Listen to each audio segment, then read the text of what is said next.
भारत सरकार ने लोकसभा में किसानों के लिए 3 बिलों को प्रस्तुत किया है, जो लोकसभा में बहुमति के साथ पास हो चुका है। इसी के चलते भारत सरकार को विरोध का सामना भी करना पड़ा।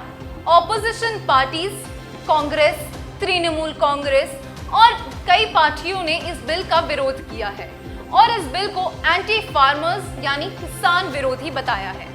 किसानों ने भी इस बिल का विरोध किया है। इस बिल का विरोध करते हुए किसान भी सड़कों पर उतर आए हैं और उनका ये मानना है कि ये बिल उनके लिए नुकसानदेही है। 24 सितंबर को पंजाब के किसानों ने इसी बिल का विरोध करते हुए एक और रैली ऑर्गेनाइज की है, जिसमें वो बताएंगे कि इस बिल का विरोध वो क्यों कर रहे हैं। माना यह जा रहा है कि इस बिल का विरोध सिर्फ और सिर्फ ऑपोजिशन पार्टी के दबाव में आकर और मिडलमैन के दबाव में आकर किसान कर रहे हैं। मिडलमैन की इनकम इस बिल के आने से पूरी तरह खत्म हो जाएगी, जो एक नुकसान की बात है उनके लिए। तो इसी वजह से किसान उनके दबाव में आकर ये बिल के लिए प्रदर्शन कर रहे हैं। वहीं दूसरी ओर हमने ये भी देखा कि किसानों का ये कहना है कि जो एमएसपी है वो हट जाएगी और उनको जो पहले दाम मिलता था वो नहीं मिल पाएगा।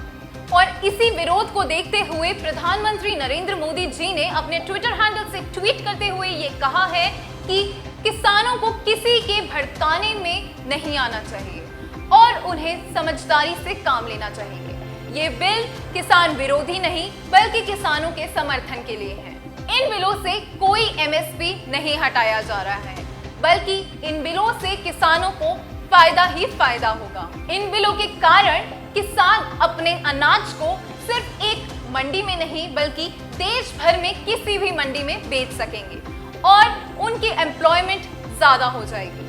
वहीं एग्रीकल्चर सेक्टर में प्राइवेटाइजेशन की भी बात की गई है। विरोध में आए हुए किसानों को देखकर हरियाणा के किसान भी समर्थन में आए हैं। उन किसानों का ये मानना है कि ये वही बिल है जो हम इतनी सालों से किसानों के लिए मांग कर रहे थे और अब मोदी सरकार ने इस बिल को लोकसभा में पेश कर उनकी इच्छा पूर्ण की है। उनका ये भी मानना है कि ये बिल किसी को नुकसान नहीं पहुंचा रहा है और ये उनके विकास के लिए ही बना हुआ है। वहीं सरकार का भी यही कहना है कि इससे पहले ऑपोजिशन पार्टी ने भी यही 2 बिल लाकर अपने मैनिफेस्टो में किसानों का दिल जीतने की कोशिश की थी। वहीं जब ये बिल सरकार खुद लाई है तो वो विरोध कर रहे हैं। तो यहाँ हमें जानने की जरूरत है कि ये किसान के लिए बिल समर्थन में है या उनका विरोध कर रहा है।